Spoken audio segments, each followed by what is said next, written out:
আজকে চলে গেছিলাম চায়ের হাটে। তাতে আমাদের 2 কাপ গরম গরম গোল্ডেন টি দিল। গোল্ডেন টি মানে এই দেখো না, সোনালি কালারের চা, তার সাথে কিছু ভুজিয়াও দিয়েছে। দারুণ খেতে লেগেছে, বিশ্বাস করো ভুজিয়াটা আর চাটা খেতে না আমার এত ভালো লেগেছে, কিন্তু চা খেতে গিয়ে আমার ঠোঁট পুড়ে গেছে, এতটাই গরম ছিল জানো তো। আর গোল্ডেন গোল্ডেন টি আমার এত ভালো লাগছে দেখতে, কি বলবো। কিন্তু আমি সবটা খেতে পারিনি, যেহেতু অনেকটা বড় ছিল কাপটা। আর ভুজিয়াটা তো দারুণ খেতে, সেই খেতে একদম ভুজিয়াটা। তারপরে চলে গেলাম ফ্রাইড রাইস চিলি চিকেন খেতে। এই দেখো না, 1 প্লেট ফ্রাইড রাইস দিয়েছে আর 1 প্লেট চিলি চিকেন দিয়েছে। দুর্ধর্ষ খেতে লেগেছে, বিশ্বাস করো। বহুদিন পরে খেলাম।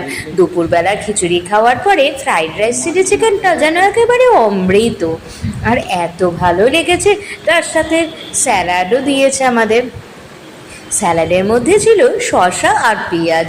দারুণ খেতে লাগছিল, বিশ্বাস করো, এত ভালো লেগেছে না। আর গরম গরম খেতে গিয়ে আমার এখানেও জিভ পুড়ে গেল, এতটাই গরম ছিল। জাস্ট সার্ভ করে দিয়ে গেছে, গরম গরম একদম ধোঁয়া উঠছিল যেন। তারপরে একটু শসা খেয়ে দেখলাম, ও দারুণ।